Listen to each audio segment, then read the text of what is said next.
Sujet numéro 2. Détention des soldats ivoiriens. La junte malienne agace de plus en plus les chefs d'État de la CEDEAO. La médiation est-elle à bout de souffle dans l'affaire de la détention des 46 soldats ivoiriens? On pourrait le penser au regard du dernier développement du dossier.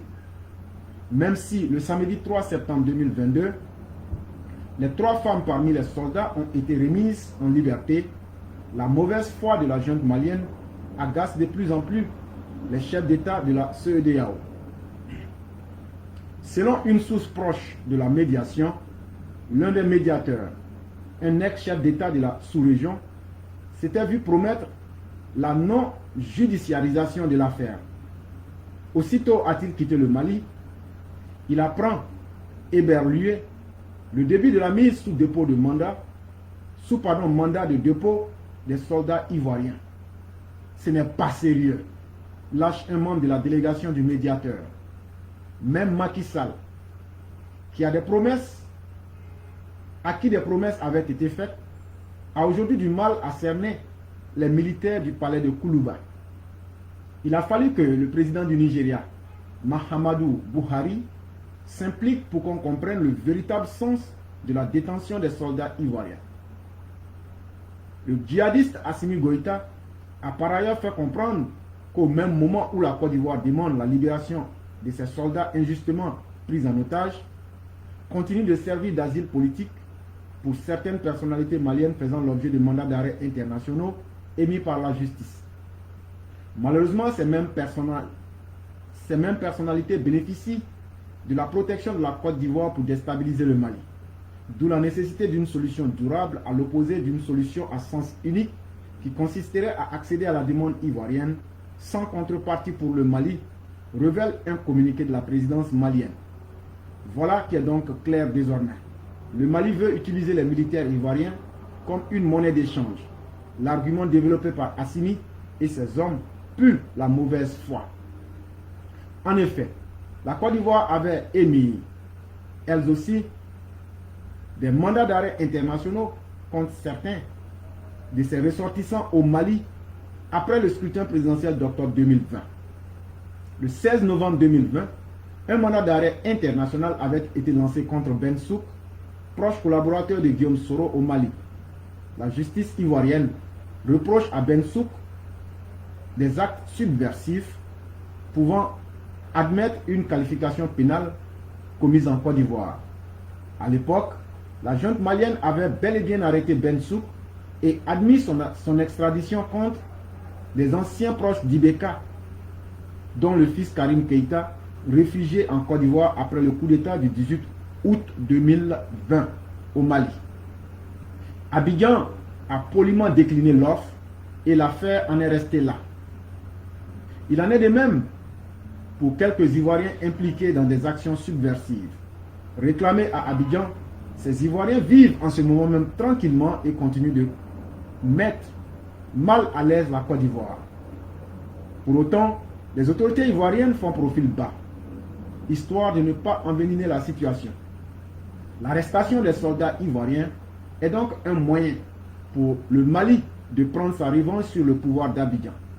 Dès les premières heures de ces arrestations, le 10 juillet 2022, toute la documentation demandée par les autorités chargées de la sécurité au Mali a été fournie par les autorités ivoiriennes. La Côte d'Ivoire avait même reçu l'assurance que les soldats seraient libérés en soirée parce qu'il n'y avait que des malentendus.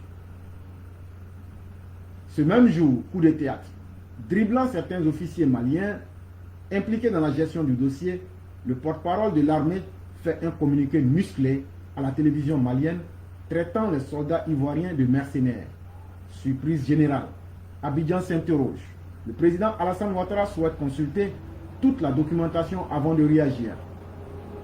Le 12 juillet 2022, le chef de l'État ivoirien préside un conseil national de sécurité à l'issue duquel il exige la libération sans délai des soldats ivoiriens pris en otage. Des chefs d'État de la CEDEAO interviennent pour faire chuter la tension entre les deux pays. C'est ainsi que le président togolais sera désigné pour une médiation. Au premier round, la partie malienne est confondue. Non seulement elle effectue le voyage à bord de l'avion de la compagnie SAS, le même avion dans lequel avaient embarqué les 49 soldats, prouvant ainsi qu'il y avait manifestement anguille sous roche. Mais elle a été incapable de prouver que les soldats étaient en mission de déstabilisation.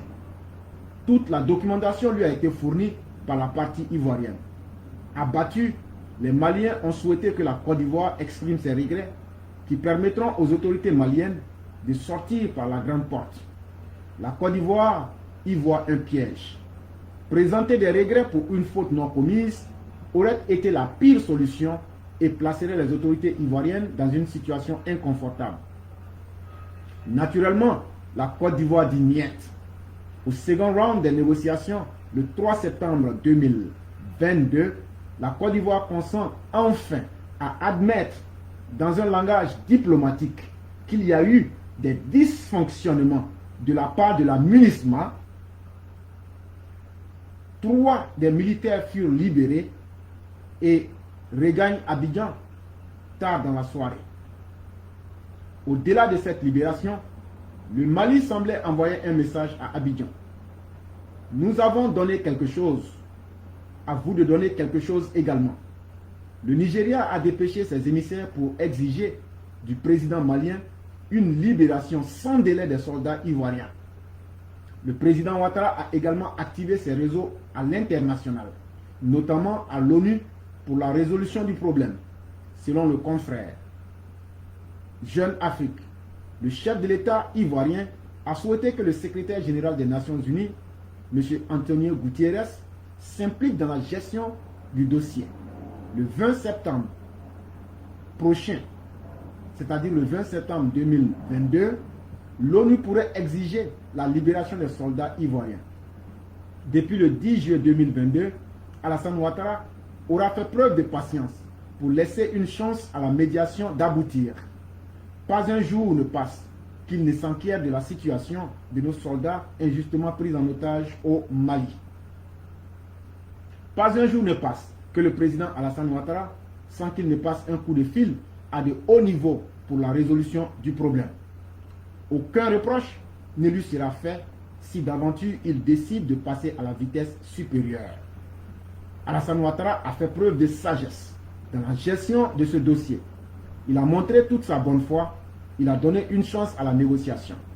Hélas, ceux d'en face, la junte malienne, ne joue pas franc jeu. C'est épuisant pour une négociation, a réagi un diplomate de la sous-région ouest africaine. Et donc, mesdames et messieurs, dans toujours ce dossier ivoirien, vous allez constater qu'aujourd'hui même, il y a eu un conseil du CNS, le Conseil national de sécurité.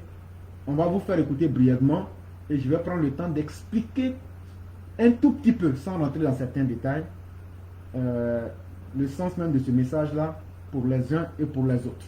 Communiqué du Conseil national de sécurité.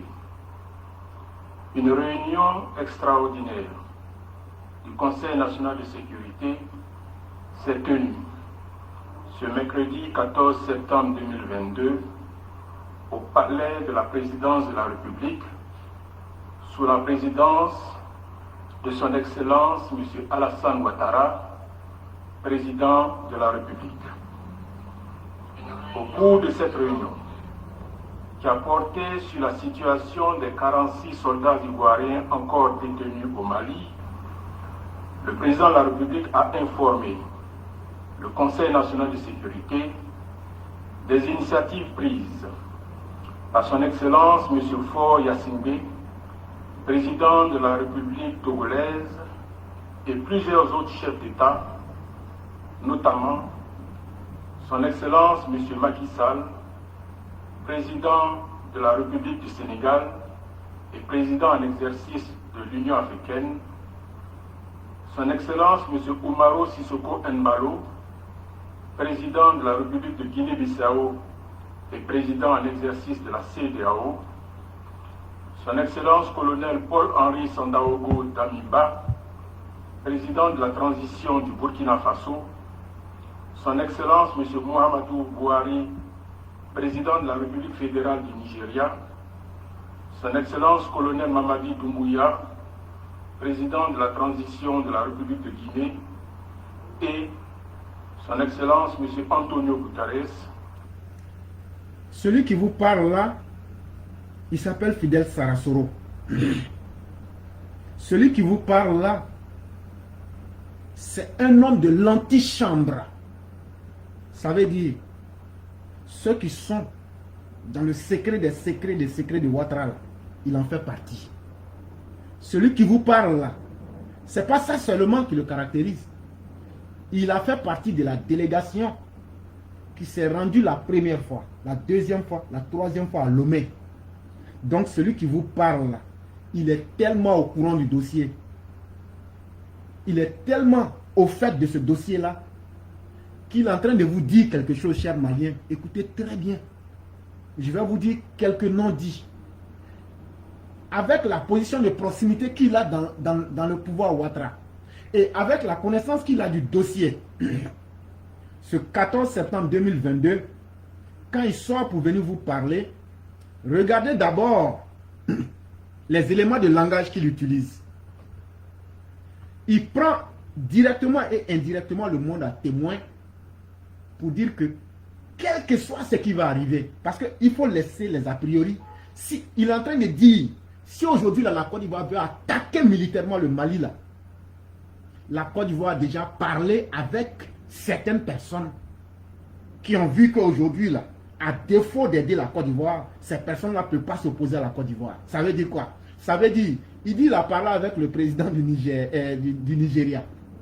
Il a parlé avec le président de la Guinée. Il a parlé avec le président du Sénégal. Il a parlé avec le président du Togo. Il a parlé avec le président de la Guinée Conakry. Il a parlé avec le président du Burkina Faso. Et il termine par Antonio Gutiérrez. Tout ça, c'est calculé.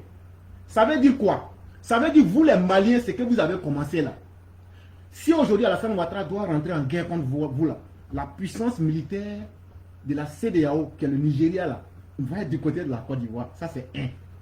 Deuxième chose, vos voisins, que sont le Mali et la Guinée, seront obligés de se mettre du côté de la Côte d'Ivoire. Parce qu'ils ne sont pas allés leur parler comme des spectateurs. C'est ce qu'ils sont en train de dire. C'est ce que le monsieur est en train de dire comme ça. Et deuxième chose, il prend le droit international. Je dis bien le droit international. Quand il parle d'Antonio Gutiérrez, calculez le nombre de pays qui est dans l'ONU. Même votre Russie en fait partie. Donc il prend et la Russie et le monde entier pour vous dire, quel que soit ce qui va arriver, aujourd'hui, la Côte d'Ivoire s'est alignée derrière elle. Non seulement le droit international, mais c'est aligné derrière elle le soutien de toutes ces nations-là qu'on vient de citer. Sans oublier que Macky Sall représente l'Union africaine. Et donc le Mali se retrouve aujourd'hui isolé dans la scène africaine comme mondiale. Et aujourd'hui, si la Côte d'Ivoire devrait entrer en guerre avec le Mali, ce serait le Mali seul contre l'Afrique tout entière ou bien contre le monde entier. On continue. Je suis en train de vous décoder un peu le message. Secrétaire général des Nations Unies, en vue d'une résolution par voie diplomatique de la crise entre la Côte d'Ivoire et le Mali, crise qui est consécutive à l'arrestation le 10 juillet 2022 à Bamako de 49 soldats ivoiriens. Ces soldats ivoiriens, déployés au Mali en qualité de 8e détachement de l'élément de soutien national au sein de la mission multidimensionnelle intégrée des Nations Unies pour la stabilisation au Mali, MINUSMA, ont été interpellés et mis aux arrêts au motif qu'ils étaient des mercenaires.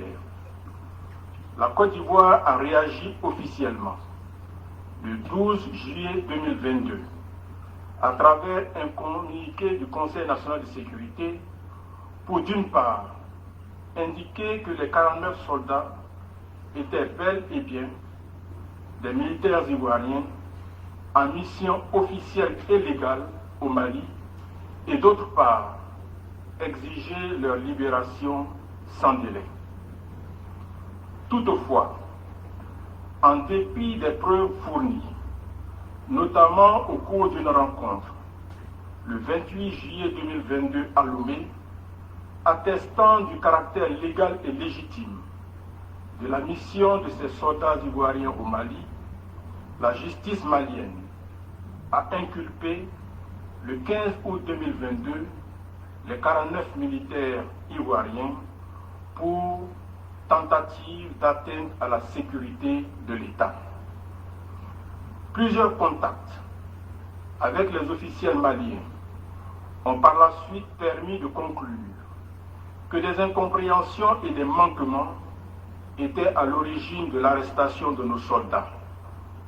En conséquence, 3 soldats ont été libérés et ont regagné la Côte d'Ivoire le 3 septembre 2022. Et donc là, il nous fait le récit de tout ce qui s'est passé. Mais souvenez-vous que je vous ai dit que Fidel Sarasoro est non seulement un homme de l'antichambre du pouvoir Ouattara, il est aussi témoin oculaire de toutes les négociations. Et donc, il nous fait la description complète. Mais en même temps, ce qu'il ne nous dit pas, c'est qu'il nous démontre toute la faiblesse et toute l'incohérence du pouvoir de Bamako et leur manigance pour nous faire comprendre que sur le terrain du droit et sur le terrain du bon sens, les Maliens, eux, ils ont pu leur prouver que ces soldats, leur mission, comme ils avaient déjà envoyé les papiers, ils ont fait ressortir ces mêmes documents, ils ont présenté. Les Maliens n'avaient pas d'argument. Mais le pire dans l'histoire, comment une compagnie comme SAS, Sahelian Aviation Service, qui a pris des Ivoiriens à Abidjan pour aller à Bamako, vous arrêtez ces gens, vous dites que c'est des mercenaires. Mais durant le premier round des négociations, c'est dans ce même avion dans lequel ils ont fait arrêter les Ivoiriens là, vous prenez ce même avion pour aller au Togo. Les gens leur demandent, mais comment se fait-il que vous n'arrêtez pas la compagnie d'aviation qui a fait venir les mercenaires dans votre pays? Les délégations maliennes étaient confondues. Parce qu'ils ne peuvent pas dire que ce sont des mercenaires.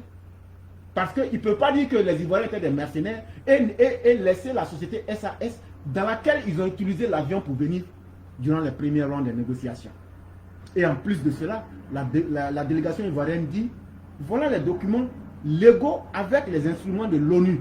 S'il y a eu problème, donc dysfonctionnement, c'est au niveau de la MINUSMA. Ce que la MINUSMA a vite fait de reconnaître. Et la MINUSMA a eu une réunion avec le Mali pour corriger les dysfonctionnements ou bien les éléments qui ne plaisaient pas au Mali. Donc ce n'est pas la faute de la Côte d'Ivoire. Et la Côte d'Ivoire s'est dit, nous ne sommes pas dans notre pays. Si ça a été des dysfonctionnements, dans ce sens, donc, les torts sont partagés. Mais c'est différent d'une excuse. La Côte d'Ivoire reconnaît les dysfonctionnements, mais comme étant causés par la MINUSMA qui elle-même a reconnu les faits, parce qu'elle a eu une réunion avec le Mali pour mettre les points sur les i, la Côte d'Ivoire en réalité n'est que victime dans cette situation. Et donc, à l'issue de ces négociations-là, ils vont libérer 3 soldats. Mais ce qui est intéressant avec tout ce qu'il a dit, il a montré dans un premier temps la capacité et la force diplomatique et les Ivoiriens ont aujourd'hui en alliant derrière eux tout le monde entier. Ça c'est un. Deuxième point de son discours, il nous montre maintenant les arguments juridiques, les arguments intellectuels, les arguments de bon sens que la partie ivoirienne a joué. C'est ce qu'il nous montre. Et ça veut dire quoi? Quand quelqu'un fait preuve de bonne foi et que le monde entier reconnaît sa bonne foi, tout ce que la personne va entreprendre comme action, personne ne pourra lui dire de ne pas aller plus loin.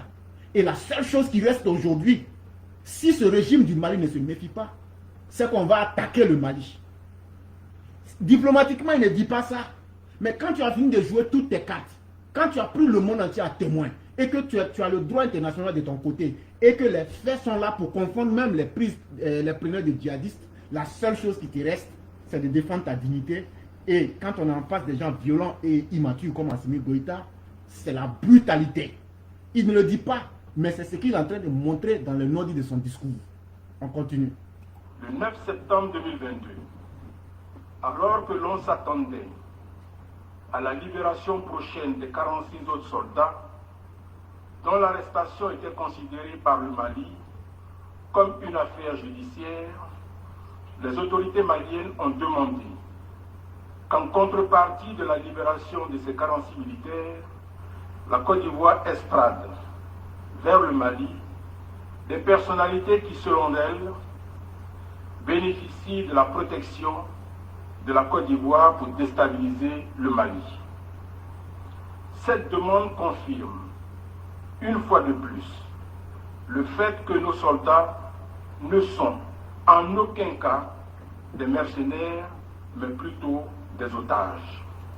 Il dit donc, quand tu regardes tout ce qui s'est passé, quand ils ont été confondus, et que le monde entier s'est mis du côté de la Côte d'Ivoire, et que les arguments même que chaque partie avait, et la partie ivoirienne et la partie malienne avait, ils ont été confondus, la junte malienne n'avait autre choix que de montrer son vrai visage.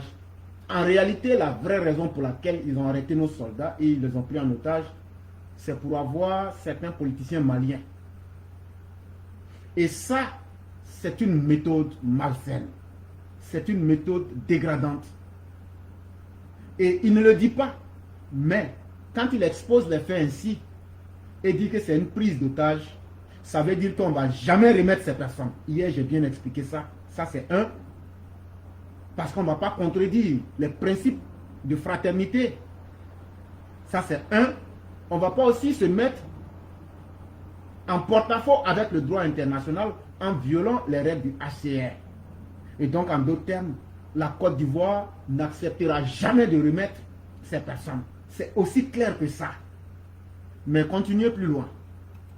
Le Conseil national de sécurité considère ce chantage comme inacceptable et exige la libération sans délai de nos 46 soldats.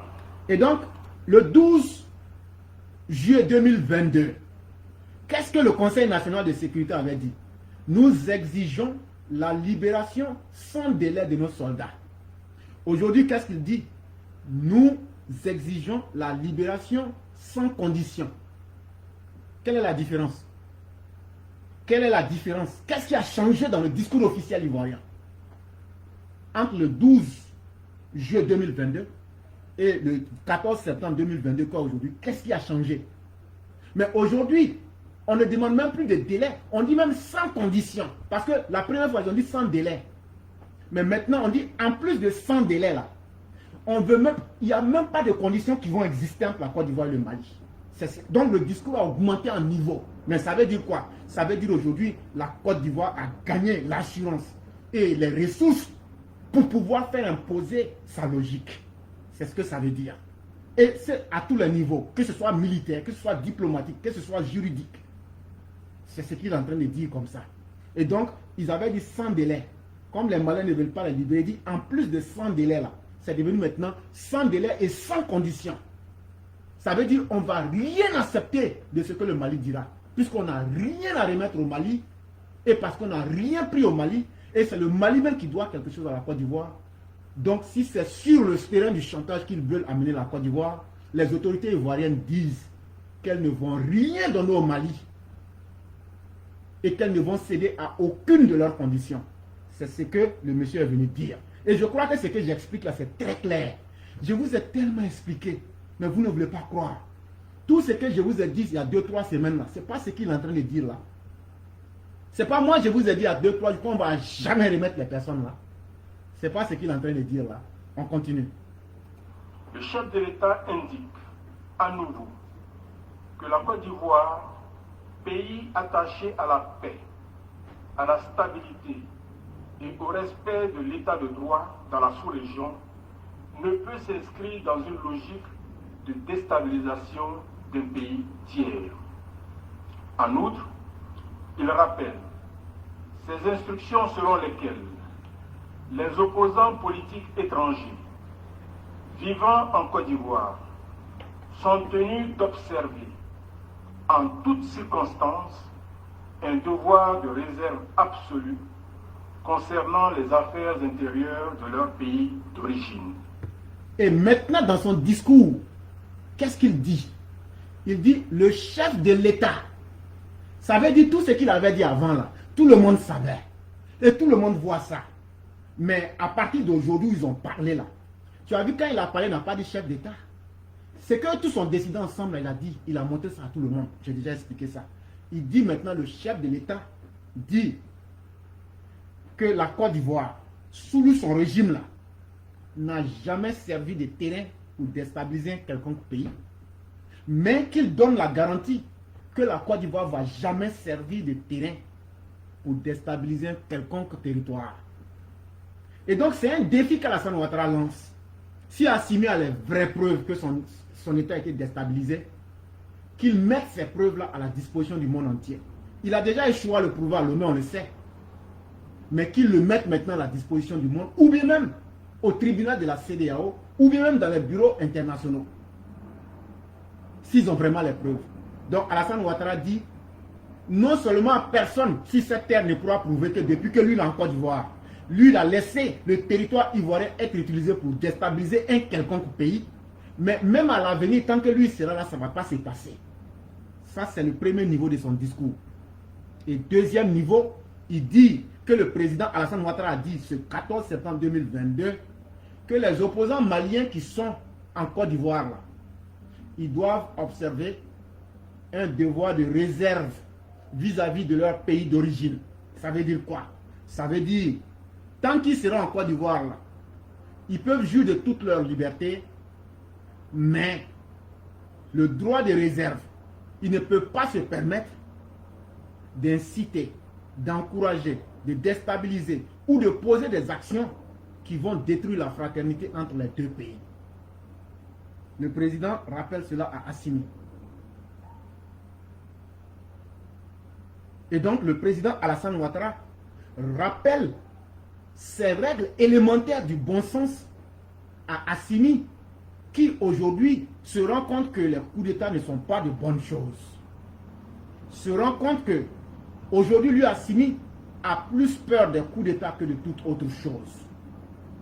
Parce que quand tu as été un voleur, ta plus grande crainte, c'est qu'on vienne te voler toi-même. Mais est-ce la faute du président Alassane Ouattara? Si Assimi même se reproche aujourd'hui tous les crimes, à lui de pouvoir le dire. Et donc, on continue.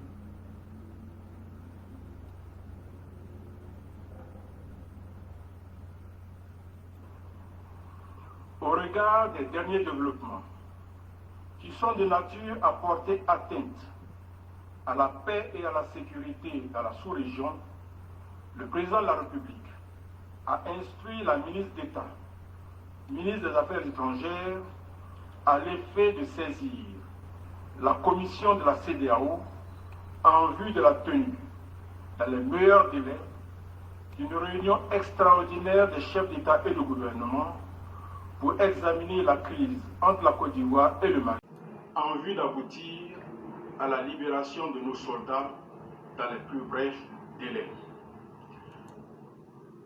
Il dit donc, à la lumière de tout ce que tout le monde entier a constaté, et à la lumière de tout ce que, en termes de preuves et de droits, on a confronté les Maliens avec, et ils ont été incapables de s'en sortir, il dit, non seulement il faut libérer nos conditions sans délai, il faut les libérer sans condition, mais il dit, nos soldats vont être libérés dans les délais les plus brefs. Ça veut dire maintenant quoi? Ça veut dire que la Côte d'Ivoire même va se donner les moyens de donner un temps pour libérer les soldats. Chers frères, ça veut dire quoi? Quand il dit dans les délais les plus brefs, il n'a plus dit sans délai, parce que sans délai, ce n'est pas sûr, ce n'est pas évident. Mais quand il parle de délais brefs, ça veut dire que maintenant, la Côte d'Ivoire s'est mise dans une posture d'imposer un temps de limite. Mais quand tu te donnes un temps de limite, ça veut dire quoi? Ça veut dire que tu vas utiliser tous les moyens qu'il faut pour obtenir ce que tu veux. Et ça, la guerre fait partie de ces moyens-là. Lui, il ne peut pas le dire, c'est un diplomate. Mais moi, je ne fais que vous décoder le nom dit du message. Le président de la République réitère aux 46 soldats injustement arrêtés au Mali. Et regardez son ton vocal. Il dit, le président Alassane Ouattara lui-même là, il ne parle plus avec quelqu'un. Il dit, il rappelle aux militaires qui sont injustement arrêtés. Donc lui, Alassane Ouattara, il ne met plus de barrière entre lui et quelqu'un. Voilà ce que lui dit aux militaires qui ont été injustement arrêtés. Regardez comment il a appuyé sur le mot injustement arrêté. Ça veut dire que le gouvernement de la Côte d'Ivoire est en train de perdre patience. Ça veut dire que le gouvernement de la Côte d'Ivoire va se retrouver dans une posture où il va devoir utiliser la force pour libérer ses soldats dans un délai très bref.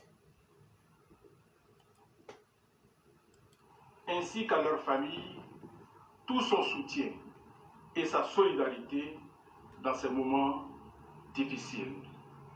Le chef de l'État exprime à nouveau ses félicitations aux forces de défense et de sécurité pour la sérénité dont elles font preuve face à cette crise. Enfin, il exhorte les Ivoiriennes et les Ivoiriens au calme et à la retenue. C'est pas ce que je vous disais hier, que c'est Alassane Ouattara qui fait que nous, on est calme. Alassane Ouattara dit que la vie des Maliens en Côte d'Ivoire, là, tant que lui sera président, là, lui va s'appuyer sur les gens comme l'éclaireur pro-vérité pour ne pas que la vie d'un Malien soit mise en danger. Mais aujourd'hui, toi, Assimi, tu mets la vie de 46 familles, de 46 militaires en danger des Ivoiriens au Mali. C'est une manière de te dire que tu n'es pas intelligent. Lui, il te rappelle que lui ne va pas mettre la vie des Maliens en danger, mais toi, tu mets la vie des Ivoiriens en danger. Ça veut dire que tu n'es pas intelligent. C'est une manière de te dire ça. Il les assure que toutes les dispositions sont prises pour que nos vaillants militaires regagnent bientôt notre pays. Qu'est-ce que je vous ai dit? Les plus brefs délais, là, c'est devenu bientôt. Mais dans bientôt, là, il dit que toutes les dispositions ont été prises. C'est quelle disposition qui a été prise? C'est la langue de Molière, hein? Toi-même, utilise ton cerveau. C'est quelle disposition qui a été prise? Et puis lui, il vient s'arrêter le 14 septembre 2022, là, pour dire que les soldats vont revenir bientôt. Chers Maliens, vous vous amusez avec le feu. Alassane Ouattara, et tout ça, c'est le dernier, c'est le troisième niveau du discours. Ce n'est plus lui, celui que vous entendez qui parle, c'est Alassane Ouattara qui parle directement. Il dit bientôt, là, lui, ces soldats là vont revenir. Mais quand tu parles comme ça, là, ça veut dire que tu as pris des dispositions. C'est ce qu'il est en train de vous dire. Fait à Abidjan, le mercredi 14 septembre 2022. Et donc, ça veut dire quoi? Moi, Alassane Ouattara, j'ai envoyé mon porte-parole parler, mais au troisième niveau, là, c'était moi, Alassane Ouattara, qui parlait, et il signe pour dire que ça a été fait le 14 septembre 2022. Et donc, il n'y a pas de 14 septembre 2022. Attendez de voir ce qui va se passer. Régime de Bamako, attendez de voir ce qui va se passer. À bon entendeur, salut.